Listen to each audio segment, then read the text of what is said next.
자, 여러분들 안녕하세요. 자, 이번 시간부터 여러분들과 함께 전산회계 1급을 이제 강의하기로 한 저는 김운주라고 합니다. 이렇게 인터넷으로나마 만나 뵙게 돼서 상당히 좀 기쁘게 생각하고요. 자, 여러분들의 합격을 위해서 최선을 다해 보도록 하겠습니다. 자, 일단 전산회계 1급인데요. 이 시험은 이거 국가공인 자격 시험이고 한국세무사회에서 주관을 합니다. 그래서 좀 실무 처리 능력을 좀 테스트하겠다. 그런 성격의 좀 자격증이겠고, 이 시험 급수가 4가지 급수로 나눠져요. 그래서 가장 높은 게 전산세무 1급, 그 다음 이제 전산세무 2급, 전산회계 1급, 회계 2급, 이렇게 구성이 되어 있습니다. 다시 말해서 전산세무 2급이 전산회계 1급보다 오히려 더 2급인데 1급보다 더 높은 시험이다 할 수가 있겠습니다. 그래서 여기 보면 수준 같은 거는 이건 그냥 세무사회 홈페이지에서 한 요 정도 수준으로 내겠다, 이러한 내용들이 해당되겠고요. 수험 기간은 제가 주관적으로 만들어 봤어요.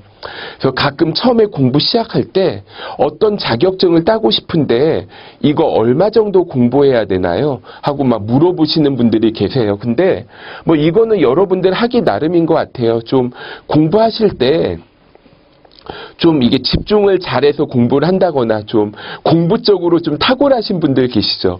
그런 분들은 보다 빨리 이거보다 쉽게 하실 수 있을 거라 생각을 하고, 제가 여기 전산회계 1급을 2개월 정도 적어 놨는데, 이거는 시험이 1년에 전산회계는 1년에 6번 있어요. 그러다 보니까 1년에 6번이면 거의 2달 간격으로 시험을 보겠다는 거죠. 그러면 이제 전산회계 2급 따고 나서 바로 시작했으면 좋겠다.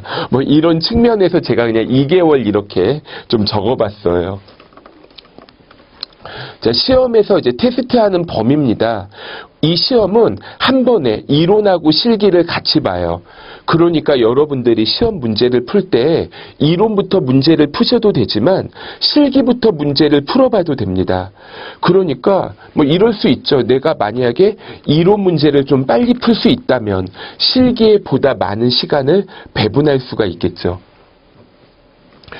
자, 전산회계 2급에서는 이론이 회계 원리만 이렇게 문제가 출제가 되는데, 전산회계 1급에서는 회계 원리 이외에 원가회계하고 부가가치세가 추가가 됩니다. 그러니까 이거를 할 때 회계 원리 문제가 조금 줄어들고 다른 분야가 추가되는 거겠죠. 그리고 이제 실기에서는 전산회계 2급, 기초정보 등록, 전기분 재무제표, 일반 전표 입력, 장부조회, 이런 부분이 출제가 된다면, 여기에서 추가로 메인 매출 전표라는 게 추가가 돼요. 세금계산서란 말 들어본 적 있죠? 세금계산서를 주고받는 거래. 이런 것들이 들어갈 수가 있겠고요.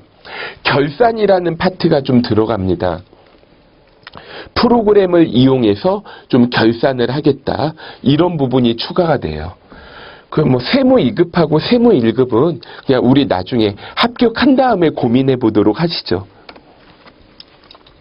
그리고 이제 전산회계 1급 학습 순서입니다. 이것도 그냥 제가 주관적으로 적어봤는데, 여기 보면 이론 실기, 이론 실기, 실기, 이론 실기 이렇게 났죠. 이거를 이 순서대로 배열을 할까 이렇게 생각을 하기도 했는데, 우리 이 수업 교재가 있는데요, 저만 이 책으로 강의를 하는 게 아니다 보니까 보통 이제 다른 대부분의 책들은 보면은 이론 부분만 쭉 나와 있고, 그 다음에 이제 처음에 내용을 한 3분의 1 정도로 딱 나눠서 3분의 1은 이론, 가운데 3분의 1은 실기, 뒤에 3분의 1은 모의고사 기출문제, 이런 식으로 구성되어 있는 책들이 대부분입니다. 그러다 보니까 저도 어쩔 수 없이 이렇게 나눠봤는데, 이 부분은 여러분들이 어떻게 메모를 해두시거나 해가지고 가급적이면 이 순서대로 하는 게 좋아요. 저도 오프라인 강의를 나가는데, 오프라인 강의할 때는 대충 요 순서대로 나가는 게 좋더라고요. 처음에 이론 부분만 계속하면 듣다가 지루하잖아요. 그리고 또 이게 실기 부분이 있는데 여러분들이 공부하시는 장소가 어디에서 공부하세요? 예를 들어 집, 또 뭐 동네 뭐 시립도서관 뭐 이런데 뭐 가서 공부할 수도 있고 회사에서 몰래 공부해요. 그런데 컴퓨터가 앞에 있는 경우가 있고 컴퓨터가 앞에 없는 경우가 있겠죠. 그러니까 컴퓨터를 사용하기 힘든 공간에서는 그냥 이론 공부를 위주로 이제 공부하는 게 좋을 거고, 컴퓨터 사용이 가능할 때 이제 실기 공부가 좀 할 수 있겠죠. 그래서 제가 이렇게 순서를 대충 적어봤으니까 여기에 따라서 여러분들이 좀 계획을 잘 짜고 실천을 하시면 합격 가능성이 더 커집니다. 그 다음에 이제 학습 경로에 대한 거. 자, 이걸 여러분들이 공부를 했습니다.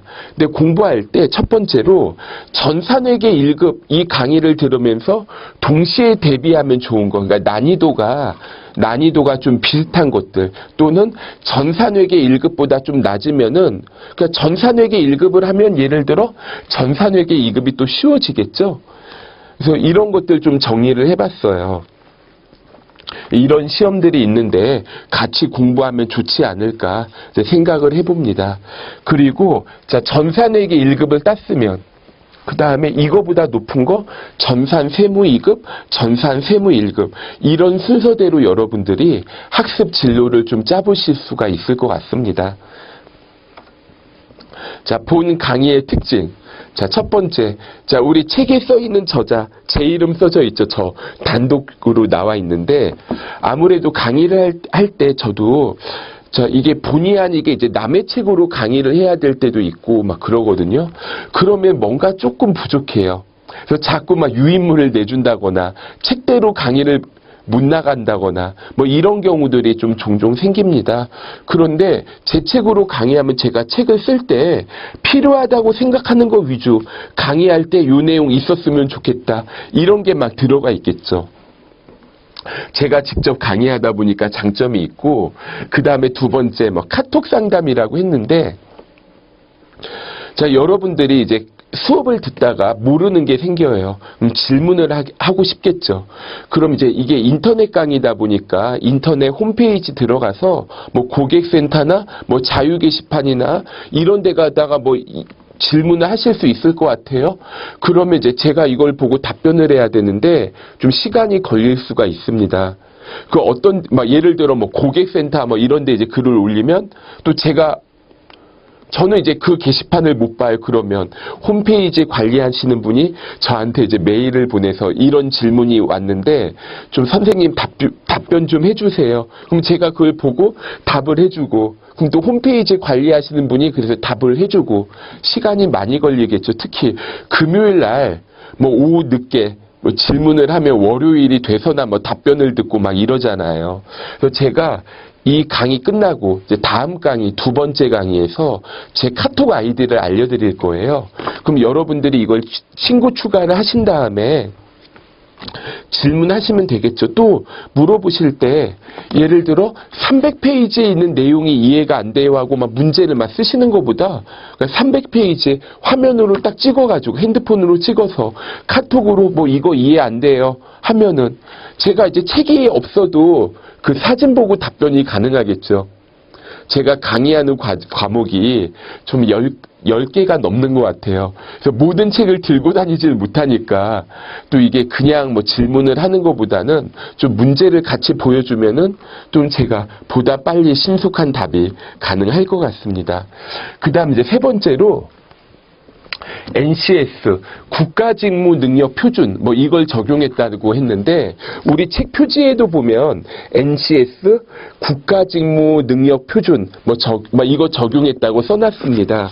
그래서 여러분들 교재 책을 보면은 미리 한번 볼게요. 처음에 머릿말, 뭐 독자들에게 드리는 편지, 그 다음에 선생님들을 위한 편지 막 이렇게 써놨어요.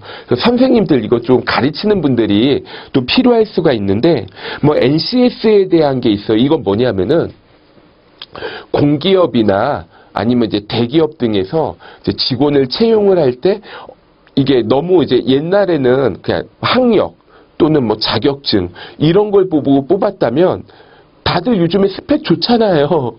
그러다 보니까 또 이게 또 이거 좀 걸러낼 사람들을 걸러내야 이 중에서 뽑는데 이게 또 힘든 거예요. 그러니까 또 기준이 하나 더 들어가죠. 그래서 가급적이면 자, 이거 채용하자마자 좀 실무 투입이 가능한 사람들 위주로 뽑겠다. 그러니까 좀 이게 구직자 입장에서는 좀 준비해야 될 게 늘어나는 거고, 채용하는 입장에서는 조금 이제 채용하는 사람 위주로 이렇게 좀 제도가 생긴 건데, 그래서 이런 이제 시험을 공부할 때, 자, 이러한 내용들, 국가직무 능력 표준에 해당하는 것들, 좀 이런 내용을 좀 담아보려고 이제 제가 노력을 많이 했어요. 그래서 이제 처음에 보면은 뭐 이런 것들은 할 줄 알아야지 하고 이제 써져 있고, 그 다음에 이제 좀 내용을 더 넘어가 볼까요? 22페이지, 교재 22페이지에 보면 회계 기초 이론이라고 나옵니다. 들어가기에 앞서서 이제 강의하시는 분들, 그러니까 또 이제 교수님들이나 이제 학원 강사님들이 또 강의를 할 때 또 NCS 규정을 미처 이제 숙지하지 않고, 그러니까 전산회계 1급 강의할 수는 있으니까 뭐 하시는 경우도 있을 거예요. 그래서 한 번 더 이거 NCS 기준이라는 게 있는데 최소한 이런 내용은 말해줘야 됩니다. 그러면 자, 이걸 예습을 하는 입장에서는 아, 이런 걸 그 선생님이 가르쳐 주시겠구나 마음의 준비를 할 수가 있겠죠. 뭐 제 책에만 이렇게 돼 있는 것 같아요. 출제 경향 분석. 자, 이것도 이 전산회계 시험이 10회부터 국가공인 시험이 됐어요. 그래서 1회부터 9회까지는 객관식 문제가 나오질 않았고요. 10회 시험부터 객관식 문제가 출제가 됐는데, 그래서 이제 주제들이 있으면은 어떤 주제에서 예를 들어 뭐 자산부채 자본과의 관계는 뭐 45회 나왔고, 복식부기의 특징은 53회에 출제됐고, 이런 내용들을 정리해서 이제 집어넣습니다. 그러니까 여러분들이 공부를 할 때 뭐 이런 경우도 있어요. 특히 이거는 학생이신 분들은 그냥 순진하게 다 해요. 근데 실무를 하면서 이제 이 시험을 준비하시는 분들이 나 이거 회사에서 이거 몰라도 일하는데 전혀 지장 없는데 이거 꼭 해야 돼? 막 이렇게 의문을 갖는 분들이 계세요. 그럼 이거 보면 아, 출제가 됐잖아요. 필요하겠죠. 이렇게 또 여러분들이 좀 마음가짐을 좀 되새길 수가 있을 것 같습니다. 그리고 또 조금 더 넘어가 볼게요. 좀 중간에 뭐 사진도 찍어 놓고 그림이나 뭐 이런 것도 좀 많이 집어넣었어요. 좀 여러분들이 좀 덜 지루하게끔. 29페이지에 한번 볼까요? 자, 책 29페이지에 보면 자, 자체 평가학이라고 제가 또 이렇게 만들어 놓은 게 있어요. 그래서 이거는 자, 답이 없죠, 이거. 자기 스스로 평가를 하는 거죠. 그래서 내가 딱 이게 수업을 듣고 나서 이제 공부를 하고 나서 딱 이 내용을 봤는데, 예를 들어 재무제표의 종류가 5가지가 있는데 이걸 열거할 수 있다. 뭐 예를 들어 뭐 재무상대표, 손익계산서, 자본변동표, 현금흐름표, 주석 이렇게 뭐 5가지가 있는데 다 알아요. 그러면 매우 우스겠죠. 근데 모르겠어요. 그러면 매우 미흡이나 미흡이 되겠죠. 그래서 여러분들이 자체적으로 평가를 해가지고 매우 미흡이나 뭐 미흡인 것 같다. 그럼 다시 앞으로 돌아가서 책이나 강의를 한 번 더 보고 자기의 약점을 좀 보완할 수 있게끔 구성을 해봤어요.